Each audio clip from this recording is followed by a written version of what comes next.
अगली पीढ़ी के सुधारों के साथ जीएसटी 2.0। 56वीं वस्तु सेवा कर परिषद ने कर व्यवस्था को नागरिक केंद्रित बनाने, कृषि, स्वास्थ्य, विनिर्माण को बढ़ावा देने और व्यवसाय को आसान बनाने हेतु अगली पीढ़ी के सुधारों के साथ जीएसटी 2.0 का आवरण किया। सेवाओं पर जीएसटी दरों में किए गए परिवर्तन 22 दिसंबर 2025 से प्रभावी होंगे। जीएसटी 2.0 के अंतर्गत जो प्रमुख कर सुधार क्या क्या हैं देखते हैं।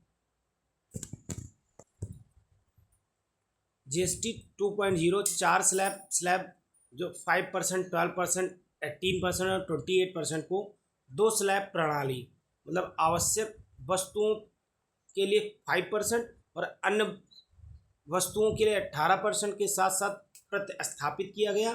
साथ ही तंबाकू, पान मसाला जैसे विलासी, हानिकारक और अवगुण वस्तुओं के लिए 40% डीमेरिट दर भी शामिल है।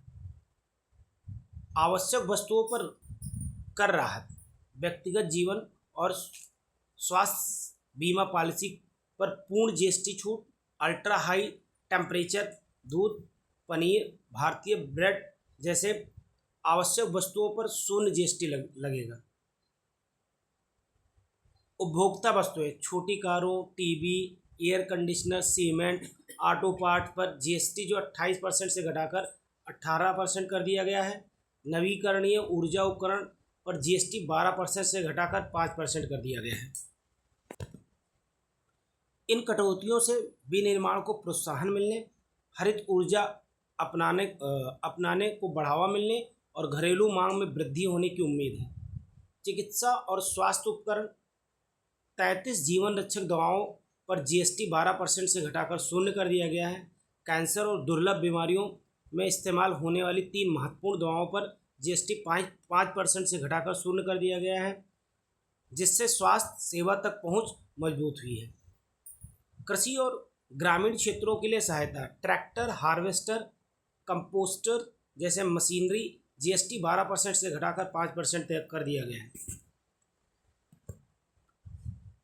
उर्वरक इनपुट जैसे सल्फ्यूरिक एसिड, नाइट्रिक एसिड और अमोनिया, जिस पर जीएसटी 18% से घटाकर 5% कर दिया गया है।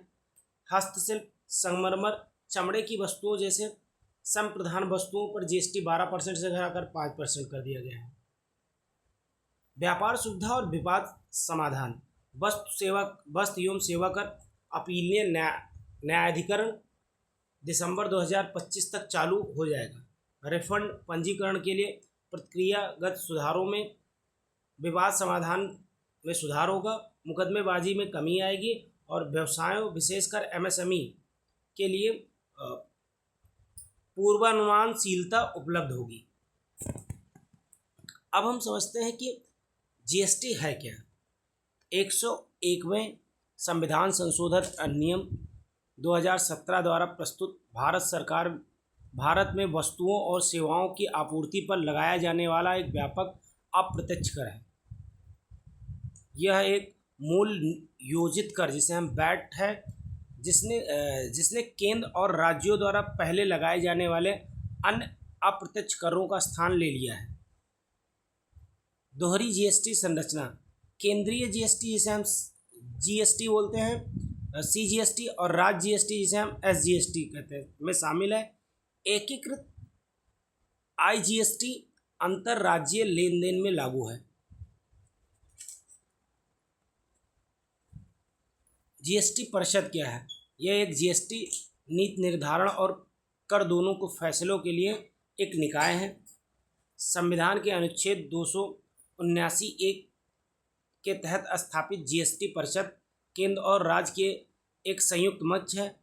इसकी अध्यक्षता केंद्रीय वित्त मंत्री करते हैं और इसमें राजस्व और वित्त राज्य मंत्री सदस्य होते हैं। प्रत्येक राज्य द्वारा नामित वित्त, कराधान या अन्य संबंधित मंत्री सदस्य के रूप में शामिल होते हैं। वस्तु और सेवा कर नेटवर्क, भारत में करदाताओं को रिटर्न तैयार करने, दाखिल करने, अप्रत्यक्ष कर देनदारियों पर भुगतान करने और अन्य अनुपालनों को पूरा करने के लिए सहायता करता है। सीमांत छूट, जिन छोटे व्यवसायों पर वार्षिक कारोबार एक निश्चित सीमा से कम है उन्हें जीएसटी से छूट दी गई है। इससे अनुपालन सरल होता है और सूक्ष्म उद्यमों को अत्यधिक कागजी कार्रवाई से भी सुरक्षा मिलती है। अब हम देखते हैं जीएसटी से लाभ क्या है। गंतव्य आधारित कर। कर वस्तु या सेवाओं के उपभोग स्थान पर वसूला जाता है, जिससे व्यवसायों को बेहतर नकदी प्रवाह और कार्यशील पूंजी का लाभ मिलता है। व्यवसाय करने में सुगमता। प्रौद्योगिक आधारित प्रणाली न्यूनतम मानव हस्तक्षेप, अनुपालन और रिफंड पंजीकरण को भी सरल बनाती है। मेक इन इंडिया को बढ़ावा। घरेलू वस्तुओं पर राष्ट्रीय और अंतर्राष्ट्रीय स्तर पर प्रतिस्पर्धा या प्रतिस्पर्धी बनाता है। निर्यात, जिसे हम सेज बोलते हैं, विशेष आर्थिक क्षेत्र को वस्तुओं या सेवाओं या दोनों की आपूर्ति को जीएसटी के आधार पर शून्य दर माना जाता है, जिससे शीघ्र रिफंड मिलता है। यह अंतर्राष्ट्रीय व्यापार को बढ़ावा देता है और भुगतान संतुलन में भी सुधार करता है। निर्यात से, जिसे हम विशेष आर्थिक क्षेत्र बोलते हैं, को वस्तुओं या सेवाओं कर दोनों की आपूर्ति जीएसटी के तहत शून्य माना जाता है, जिससे शीघ्र रिफंड मिलता है। यह अंतर्राष्ट्रीय व्यापार को बढ़ावा देता है और भुगतान संतुलन में सुधार करता है। राजस्व और अनुपालन। कर आधार का विस्तार करता है, सरकारी राजस्व को बढ़ाता है, पारदर्शिता में सुधार करता है और जीडीपी को 1.5 से 2% तक बढ़ाता है। जीएसटी की उपलब्ध 2024-25 में जीएसटी ने अब तक का सबसे अधिक सकल संग्रह जो 22.08 लाख करोड़ दर्ज किया है, जो 9.4% प्रतिशत की वार्षिक वृद्धि को दर्शाता है।